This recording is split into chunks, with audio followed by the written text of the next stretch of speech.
terms of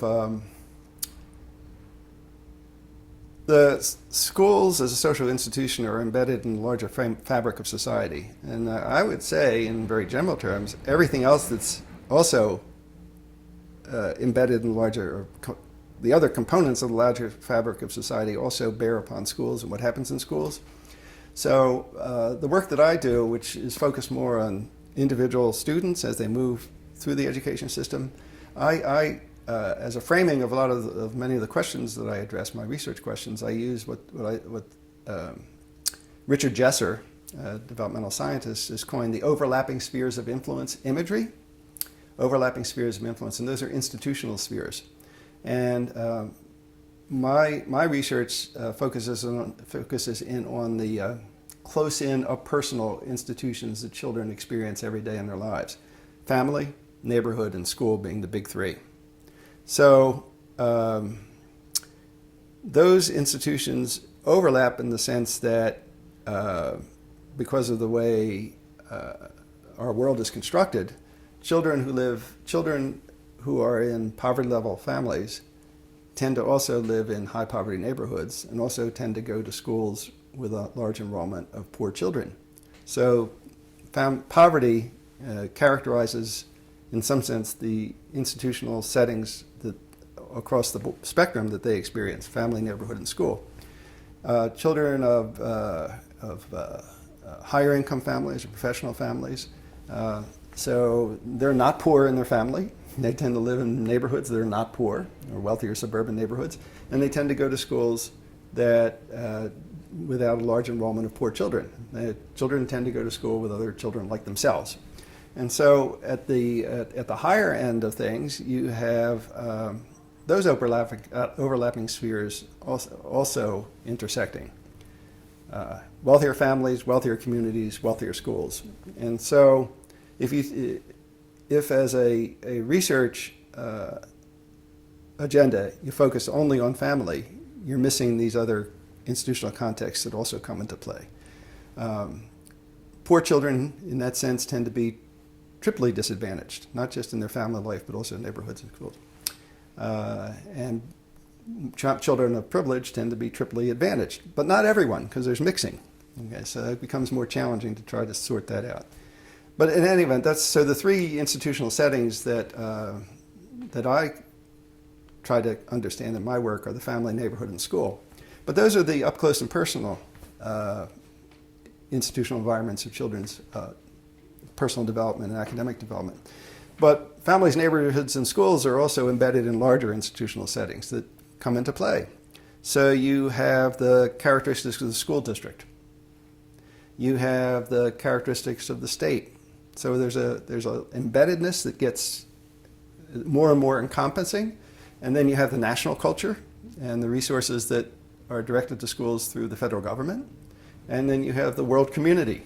And increasingly, when we talk about issues of our education, how well our school system is performing, we do this through a lens of international comparisons.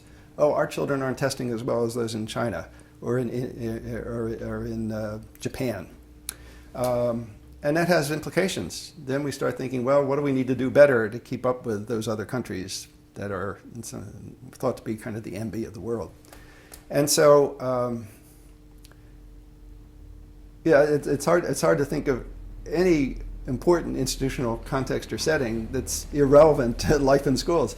It's really quite something when you start thinking from a broad kind of systemic point of view, or what's sometimes referred to as an ecological analysis, the ecology of schooling and of the social system. It all interpenetrates in some way. Mm-hmm. So you can think of it as radiating out from the in-close settings that children experience in their own personal lives to the broader and broader and broader social settings that have relevance to what happens down on the ground, close up and personal. It's all interconnected.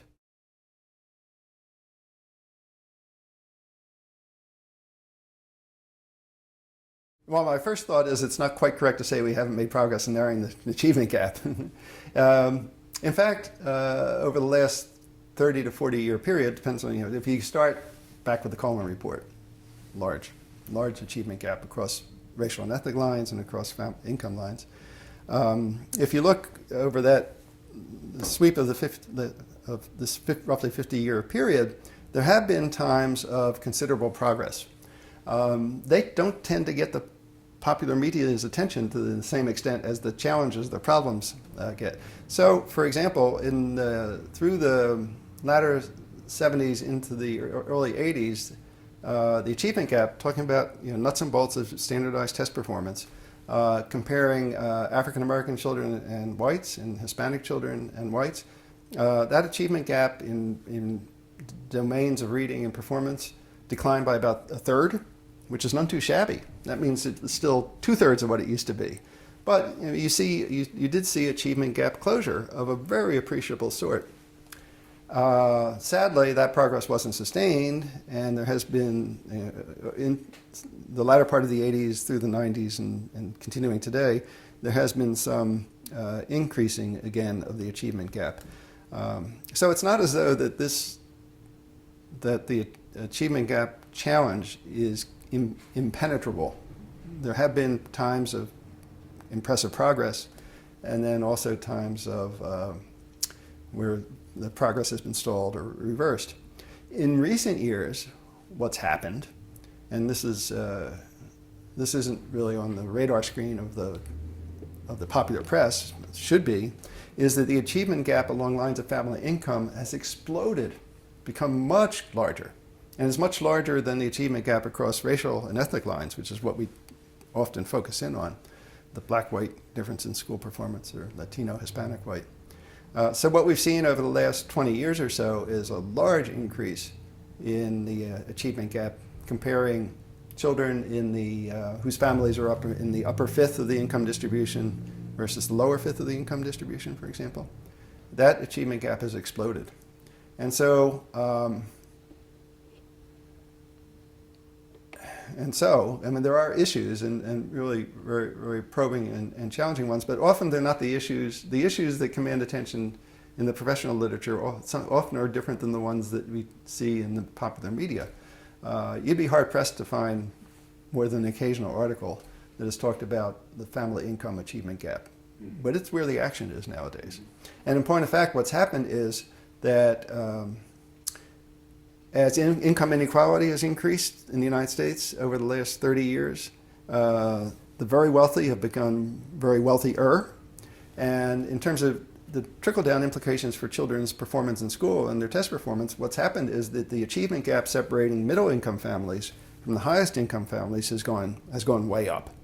So the wealthiest families, they're leaving everybody in the dust.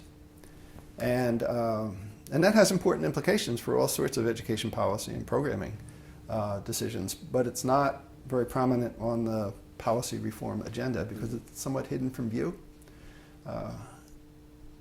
And I think to some extent it's a function of a national conceit that we are the land of opportunity, and everybody, all you have to do, if you play by the rules and you apply yourself and you do well in school, then that will open the door to a better life. And certainly that can happen. It does happen for some children. But we tend not to think of the United States as being, of there being sharp class divisions in the United States. When we think of divisions, we think of the historic disadvantaged populations, African Americans and other minorities. And so those are the divides that tend to attract attention. And these other divisions involving family privilege that cut across racial and ethnic lines and gender and whatnot, those tend to be kind of off the table, but they're very real, those divisions, and they're a powerful influence in young people's lives.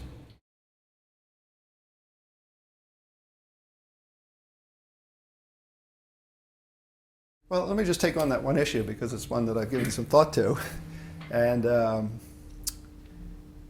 in a sense, it harkens back to one of the fundamental insights of the Coleman report that we talked about way back in the 60s, the importance of the socioeconomic mix of the student body in terms of setting the tone for how schools work.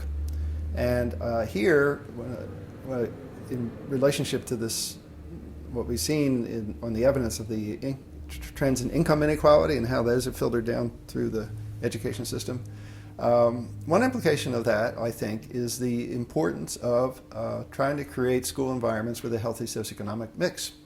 the evidence is, in those school environments, the evidence is that children of privileged background don't suffer when they enroll in school with a healthy socioeconomic mix, but children of disadvantaged backgrounds benefit. So it's like the rising tide that lifts all ships. The key there, I think, is the socioeconomic mix and less so the racial and ethnic mix of the school. I think the evidence is pretty compelling on that grounds. But as a practical matter, if you talk about school reform, the makeup of schools is substantially driven by residential segregation, as we tend to live apart from one another along lines of income and race. And the movement towards schools of choice has the potential to break that down. It used to be, up until rather recently, that most schools throughout the country, K through 12, school attendance was determined by place of residence. You went to your zoned school.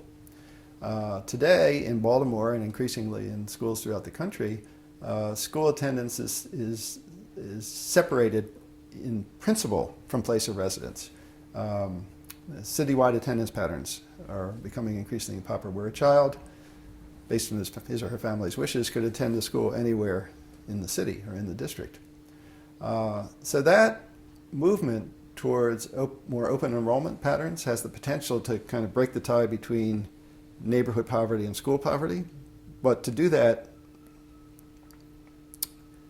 there has to be take-up on the opportunity. So as a practical matter, what we know through today is that despite the policies of open enrollment, most families still send their children to the neighborhood school. So there's that. There is also the reality of where we are today with respect to school desegregation. So Supreme Court rulings over the last 20 years have made it increasingly difficult to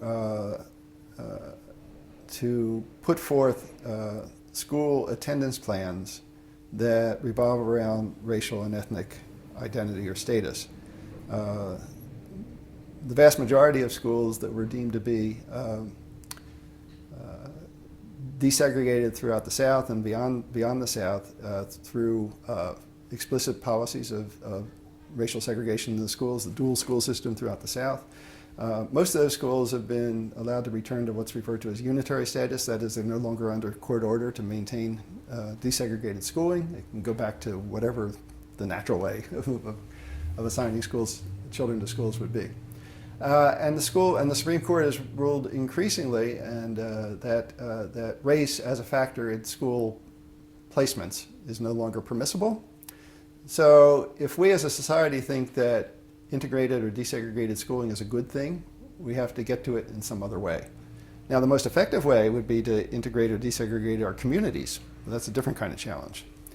It is not constitutionally impermissible to develop attendance plans based on family income. That's an interesting little twist. So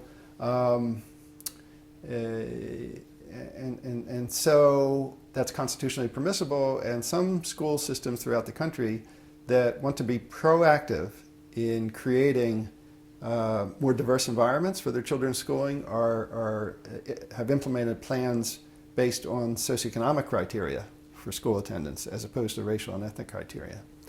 So I think there are two kind of strands that are coming together that direct our attention to the importance of a healthy socioeconomic mix in the school setting.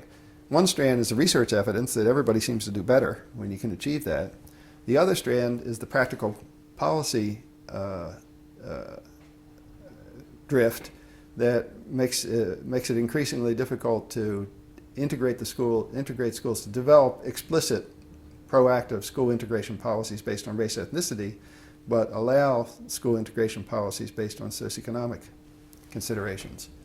And to some extent, the two go hand in hand. Not all together, but to some extent, so that in a school system where you have a minority of low-income minority children, assigning students to schools on the basis of family income in some fashion will also help to desegregate the schools, because most low-income children would be minority children. So these socioeconomic assignment practices will have a secondary benefit of, to some extent, encouraging racial desegregation in the schools, even though that's not the explicit, it's not an explicit vehicle for doing that. There are limits, though. I mean, so that's all in theory.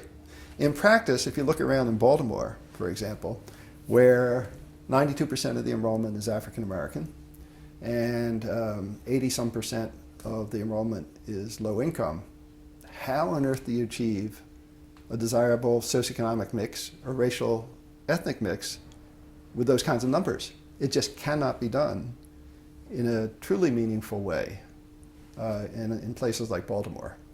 And if there is a deep commitment to trying to create more diverse schooling environments for our children, as a practical matter, the only viable way to do that, I think, is to cross city-county lines in areas like Baltimore, but that's not politically feasible.